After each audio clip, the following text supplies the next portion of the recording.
Hello everyone, welcome back to my channel. मैं हूँ शिवांगी और आज की इस वीडियो में मैं बात करने वाली हूँ बॉम्बे ब्लड ग्रुप के बारे में, जो कि एक बहुत ही इम्पोर्टेंट टॉपिक है DMLT first year and second year के स्टूडेंट के लिए। यूपी में DMLT सेकेंड ईयर के सिलेबस में ब्लड बैंकिंग है, उसमें ये टॉपिक आ जाता है आपका बॉम्बे ब्लड ग्रुप, जो कि बहुत ही इम्पोर्टेंट क्वेश्चन है एग्ज़ाम के नज़रिए से। वीडियो में आगे बढ़ने से पहले अगर आप चैनल पर नए हैं तो प्लीज़ चैनल को सब्सक्राइब करें एंड बेल आइकन प्रेस करना बिल्कुल ना भूलें। नॉर्मली हम लोग ABO ब्लड ग्रुप के बारे में जानते हैं। 4 टाइप के ब्लड ग्रुप के बारे में हमें पता है, AB and O। RH factor वो हमारा दूसरा पॉजिटिव निगेटिव दोनों टाइप के मिलते हैं।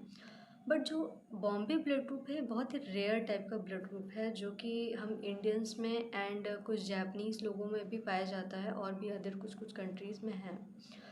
एक्सट्रीमली रेयर है और फर्स्ट रिपोर्टेड किया गया था बॉम्बे में, दैट्स वाई इसका नाम बॉम्बे ब्लड ग्रुप रख दिया गया। 1952 में इसकी डिस्कवरी की गई थी।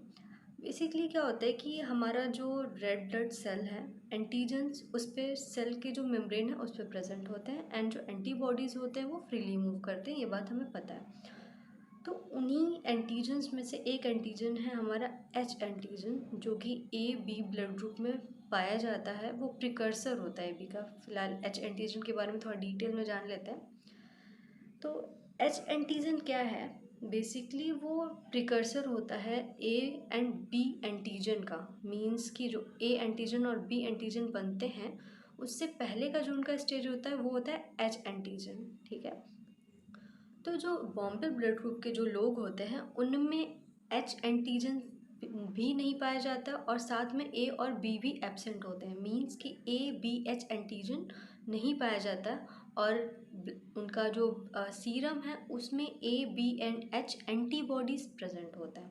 हमें पता है कि जो A ब्लड ग्रुप होता है हमारा, ठीक है, जैसा कि आपको ये नीचे चार्ट दिख रहा होगा, A ब्लड ग्रुप में हमारे जो एंटीजन प्रेजेंट होते हैं वो है A और H और एंटीबॉडीज़ होते हैं B ब्लड ग्रुप में एंटीजन प्रेजेंट होता है हमारा B, एंटीजन्स होते हैं H और एंटीबॉडीज़ होता है हमारा AB में ABH तीनों एंटीजन पाए जाते हैं और एंटीबॉडीज़ कोई भी नहीं पाया जाता। और O में हमारा कोई भी एंटीजन नहीं है और हमारे एंटीबॉडीज़ कौन से पाए जाते हैं? A और B।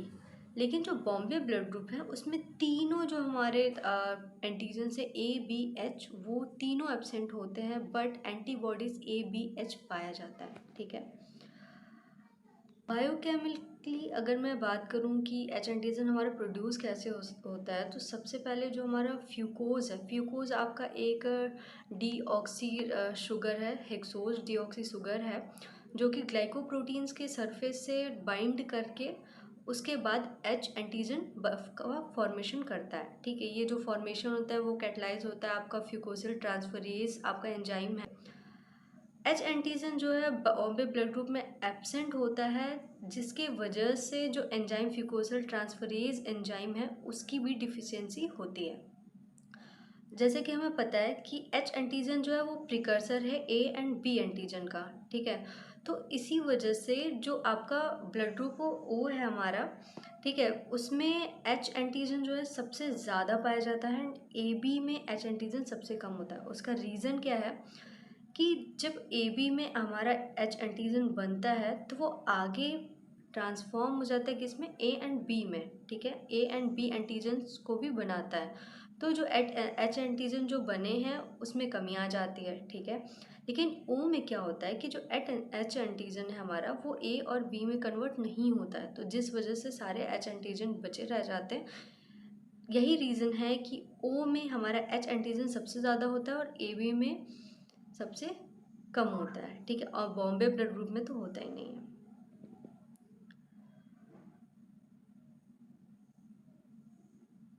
जब हम रूटीन ग्रुपिंग करते हैं, सबसे जो इम्पोर्टेंट हमारा डायग्नोसिस में कि बॉम्बे ब्लड ग्रुप को हम रिकॉग्नाइज कैसे करें, तो जब हम रूटीन ब्लड ग्रुपिंग करते हैं तो वो जैसा O ब्लड ग्रुप हमारा शो करता है A और B के साथ कोई रिएक्शन नहीं देता है। जब हम A एंटीसीरा B एंटीसीरा डालते हैं ब्लड सैंपल में हमारे, तो वो कोई भी कोगुलेशन शो नहीं करता है।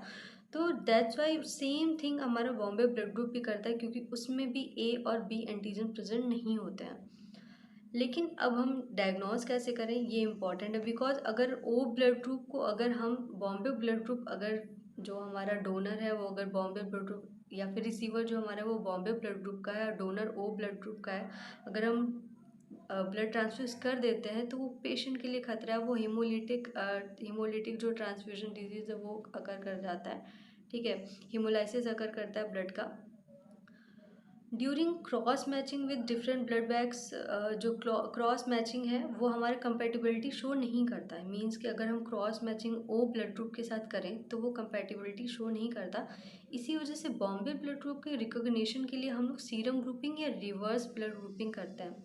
रिवर्स ब्लड ग्रुपिंग और सीरम ग्रुपिंग के बारे में मैं नेक्स्ट वीडियो में आपको बता दूंगी कि आखिर है क्या चीज़। बट जो बहुत ही इम्पॉर्टेंट आपका रिवर्स ब्लड ग्रुपिंग है, जो कि श्योरिटी और कंपैटिबिलिटी टेस्ट के लिए बहुत ज़्यादा इम्पॉर्टेंट आपका टेस्ट है।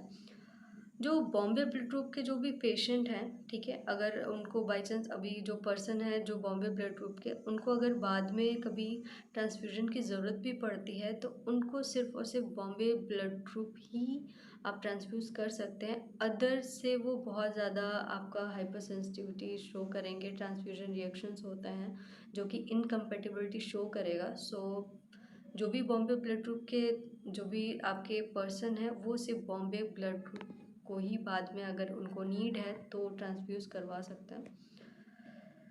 आई होप आपको ये टॉपिक समझ में आया होगा।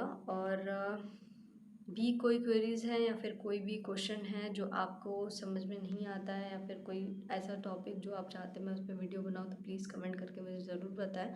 और वीडियो कैसा लगा आपको, कोई ऐसी चीज़ जो नहीं समझ में आई, प्लीज़ कमेंट करके मुझसे आप पूछ सकते हैं। Thank you so much.